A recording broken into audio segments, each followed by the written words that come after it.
Hello student, welcome to our social science class. Today our topic is the police and the court. In this chapter, we discuss the role of police in investigations a crime. We already discussed the first information report and the method of filling an FIR, but in this video we discuss the role of police of investigations. The police investigation a crime in the following ways.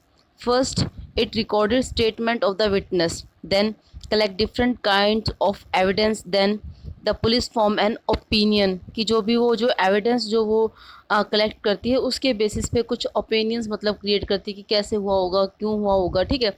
If the police think that the collected evidence point to the guilty of the accuse person then they file a charge sheet in the court.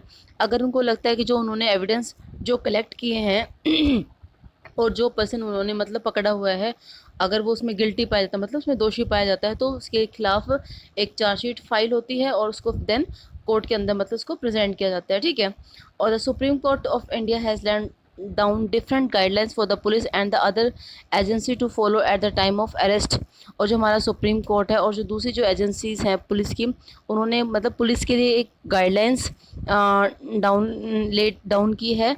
जो मतलब वो किसी भी person को arrest करते हैं उनको मतलब पकड़ने से पहले उनको क्या रूल रेगुलेशंस फॉलो करनी चाहिए, उनको हम डी के बॉसो गाइडलाइंस के नाम से भी जानते हैं. ये क्या है कि the police can not torture और बीट और शूट एनीवन ड्यूरिंग इन्वेस्टिगेशंस. की जो पुलिस है वो किसी को भी मतलब टॉर्चर वगैरह नहीं कर सकती इन्वेस्टिगेशंस के टाइम, उनको शूट नहीं कर सकती, उनको पीट वगैरह नहीं सकती.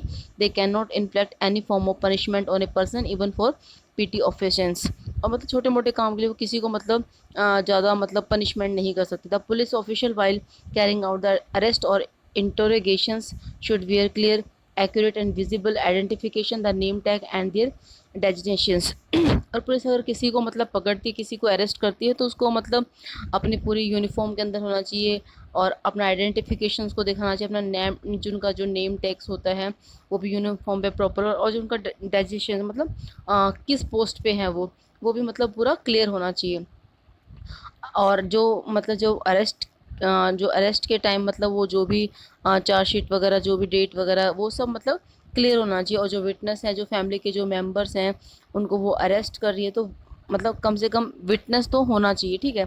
The arrest memo should be counter signed by the person arrested. और जो अरेस्ट मेमो है वो जो साइन किया जाना चाहिए अरेस्टेड पर्सन के द्वारा. The person arrest detained for a being interrogative has right to inform a relative friend or वेरिफिसर. और जो अरेस्टेड पर्सन है उसके पास राइट होता है कि वो अपने रिलेटिव है, अपने फ्रेंड है जो या उसके वेल विशर है, उनको इन्फॉर्मेशन दे. और इफ़ ए फ्रेंड और relative live outside the district the time place of arrest and venue of custody must be notice by the police with in 8 and 12 hour after arrest. अगर मतलब उसका कोई जैसे relative है, friend circle है, जो भी अगर मतलब बाहर है, आउट ऑफ स्टेशन है, तो मतलब 8 से 12 घंटे के अंदर मतलब जो पुलिस है उसको मतलब उसको नोटिस करवाना पड़ेगा उनको, मतलब अरेस्ट करने से पहले उस पर्टिकुलर पर्सन को मतलब उनको इन्फॉर्म करना पड़ेगा.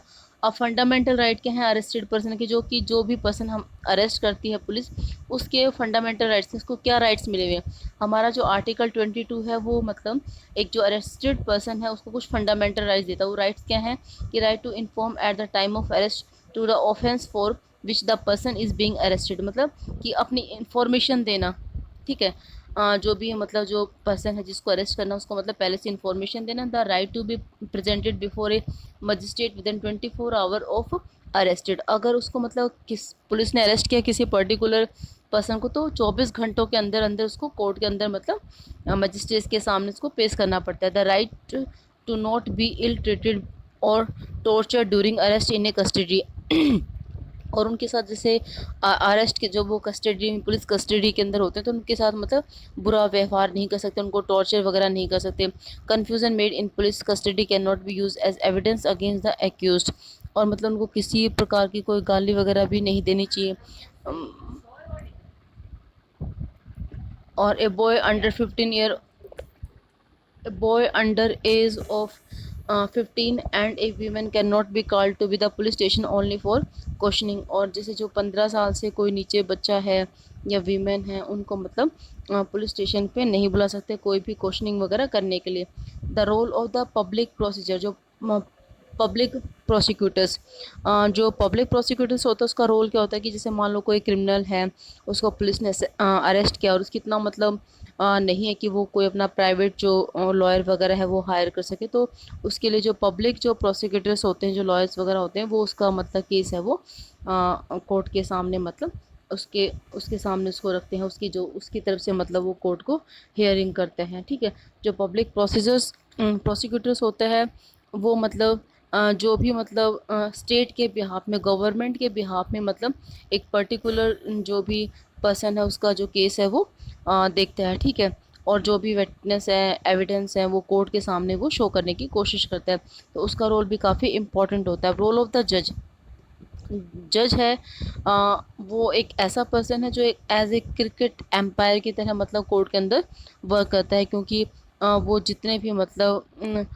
एविडेंस वगैरह हैं और जो भी मतलब जो डिसीजंस वगैरह लेते हैं उनको मतलब देख के, और जो भी उनके ऑब्जर्वेशंस होते हैं, थिंकिंग वगैरह होते हैं, उनको मतलब सोच समझ के वो जो डिसीजन लेता है, तो इसीलिए हम उसको कहते हैं कि वो एज ए क्रिकेट एम्पायर की तरह कोर्ट के अंदर प्ले करते हैं। He see conduct the trial impartially in open court. The judge hear all the witness and observe other evidence presented by the prosecutions and defense. He or she then decide whether the accused person is guilty or innocent on the basis of the evidence present and law of the land.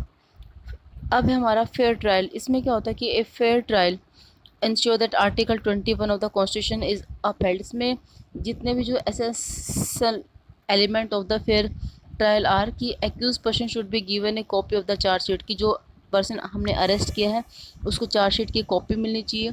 The trial should be is an open court in public use, और जो मतलब उसका जो court की hearing है वो open court के अंदर होनी चाहिए, मतलब जो पब्लिक जो दूसरे पर्सन है वो भी उसके अंदर मतलब शामिल होनी चाहिए। The person should be provided a lawyer, और पर्सन को एक लॉयर प्रोवाइड करवाया जाए। The defence lawyer should be given an opportunity to cross examine all the prosecutions witness, और जो डिफेंस का जो लॉयर होते हैं should be given an opportunities को अपॉर्चुनिटीज़ मतलब मिलनी चाहिए टू क्रॉस एग्जामाइन करने के लिए, ताकि जो मतलब अच्छे से उस केस की हेयरिंग वगैरह की जा सके।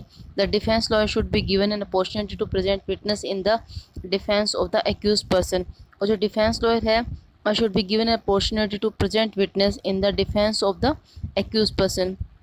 Our constitution ensure that every citizen, irrespective of his or her class, caste, gender, religion and ideological background, get a fair trial when accused, or everyone is equal before the law. ठीक है, ये था हमारा fair trial. Student ये जो topic है वो अब फिनिश हो चुका है और ये चैप्टर हमारा कंप्लीट हो चुका है। इस चैप्टर से रिलेटेड अगर कोई भी डाउट है तो आप जूम क्लास के अंदर उसको मेरे साथ शेयर कर सकते हो। Thank you student.